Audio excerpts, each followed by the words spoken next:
Bom, estamos de volta ao programa Questões de Fé. Eu gostaria de ler o texto, eu parei na metade do parágrafo 43. Da mesma forma, falava dos costumes, da mesma forma há normas ou preceitos eclesiais que podem ter sido muito eficazes noutras épocas, mas já não têm a mesma força educativa como canais de vida. São Tomás de Aquino sublinhava que os preceitos dados por Cristo e pelos apóstolos ao povo de Deus são pouquíssimos.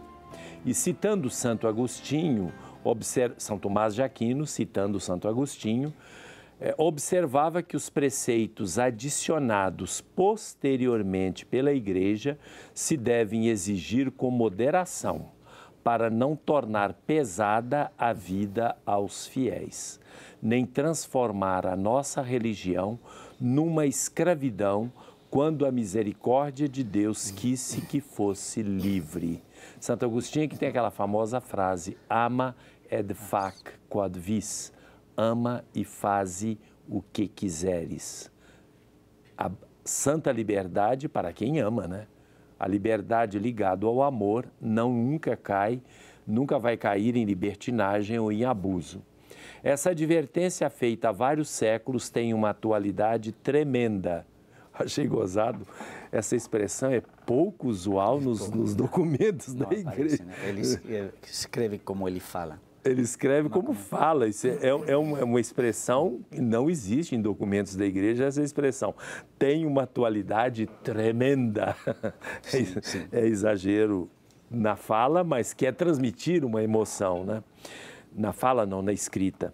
Deveria ser um dos critérios a considerar quando se pensa numa reforma da igreja e da sua pregação que permita realmente chegar a todos. Quando ele fala pregação aqui, ele está falando também da pregação, porque tem toda uma parte sobre a homilia aqui, né? Ele faz questão de acentuar, até porque, para grande parte dos fiéis, o evangelho chega através da pregação da igreja e da homilia concretamente.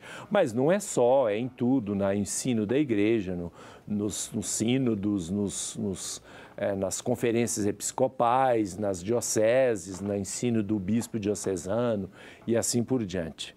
Então, esse foi o final do parágrafo 43. Nós vamos terminar esse quarto ponto, essa quarta parte hoje. Aliás, tanto os pastores como todos os fiéis que acompanham os seus irmãos na fé ou num caminho de abertura a Deus não podem esquecer aquilo que ensina com muita clareza o Catecismo da Igreja Católica. A imputabilidade e responsabilidade de um ato podem ser diminuídas e até anuladas pela ignorância, a inadvertência, a violência, o medo, os hábitos, as afeições desordenadas e outros fatores psíquicos ou sociais. É complicado isso aqui, isso precisaria, eu acho que eu nem vou parar, não, porque tem que explicar um pouco melhor isso aqui, né? Não é simplesmente ler e deixar. Até porque quando fala aqui as afeições desordenadas, então não teria que combater as afeições desordenadas. Aqui o Catecismo da Igreja Católica, do ponto de vista moral, está lembrando, por exemplo, que o problema do vício,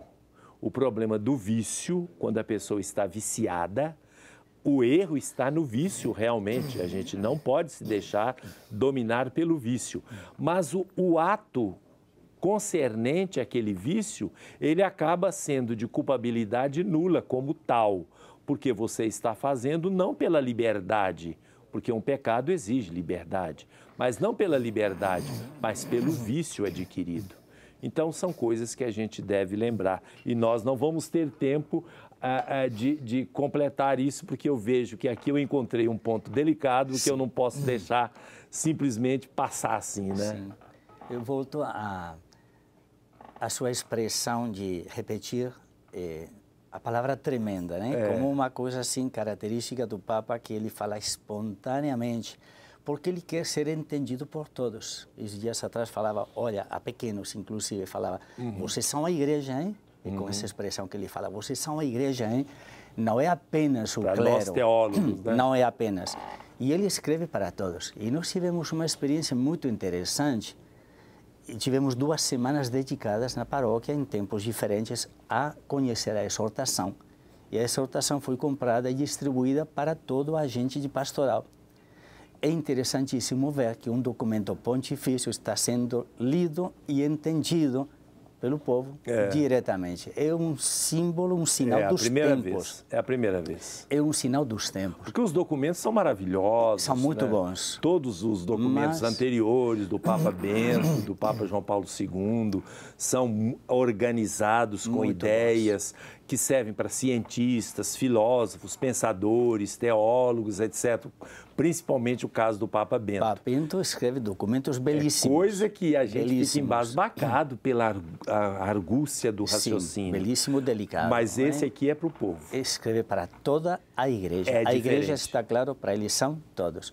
E a igreja, então, diante desse tipo de problemas e de normas e leis, ele insiste também ao redor desses números. A igreja é uma família, é uma casa, e uma casa de portas abertas. E, portanto, tem que dar espaço para que dentro da igreja possam viver a sua fé e crescer como pessoas todos aqueles que confessam a fé em Jesus Cristo. E, portanto, isso facilita muito um tipo de pastoral muito mais próxima da realidade, muito mais atenta a esses problemas que estão acontecendo e que estão afastando. Ele fala muito dos afastados e está querendo recuperar os afastados. Não é nem proselitismo com relação a quem tem outra religião, não. Vai principalmente... Somos nós mesmos. O primeiro passo da missão é dentro da própria igreja. Primeiro, desarmar nossas posturas para poder ir ao encontro dos outros. A ir ao encontro é muito interessante, essa postura. Primeiro, de rever onde que eu estou e se dessa mesma forma eu posso chegar aos outros. E depois chegar aos afastados. Tem muita gente que ficou afastada porque o nosso perfil não batia com a realidade deles, com a inteligência deles, com costumes deles, sei lá, com muitas realidades da vida deles. Muito bem, nós agora, Maíra. Bom dia, Maíra. Você está desprezadinha aí no cantinho, né? Bom dia, Padre E as participações? Vamos à primeira participação, que é a Lúcia Fátima, do bairro Anchieta. E ela manda um abraço para o senhor, Padre Cândido, e gostaria de participar do sorteio. Temos a participação também da Zilda Antônia, do Jardim Industrial. Ela assiste ao programa todo sábado e gosta demais. Obrigado. Participação do Evaldo Antônio, do bairro Rio Negro, da cidade de Sabará. Abraço para o Padre Cândido, deseja um Natal cheio de paz para todos. Obrigado. Mais uma participação da Cláudia Regina, do bairro São Cristóvão. O que significa o SP no nome do Padre Jesus? Padre Jesus, mais uma vez o SP. Pois o SP são as 2 primeiras letras da expressão que define o carisma da nossa congregação. Somos uma congregação criada no final do século XVI, a primeira dedicada inteiramente à educação. Então, a palavra escola, educação, está muito ligada ao carisma fundacional.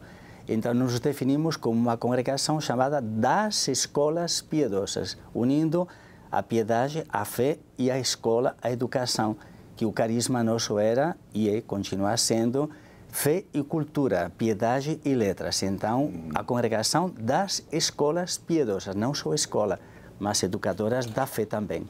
É daí que vem escolarum, piarum. Porque escola em latim começa com S. Não é igual em português que é com E. Escola, escolaram das escolas pias, escolaram, piaram. Exatamente. Das escolas pias. Então aí se vê o nome. Aqui também eu tenho do Charles Lenoir, ele deseja a todos nós, a Maíra, a mim e a todos os colaboradores da TV Horizonte um Feliz Natal. Que a celebração do nascimento do menino Jesus nos torne sempre mais fraternos. Obrigado, Charles Lenoir. Tem mais participação? Sim, temos. Mas nós vamos fazer essas participações no próximo bloco, porque agora tenho que chamar a música, e a música vai ser apresentada, está escrito Vinde Cantai, mas eu ouvi o pessoal cantando lá, é Joy to the World, né? É Joy to the World, Joy to the World, tá lá, é a original. Então vamos ouvir, vamos conferir.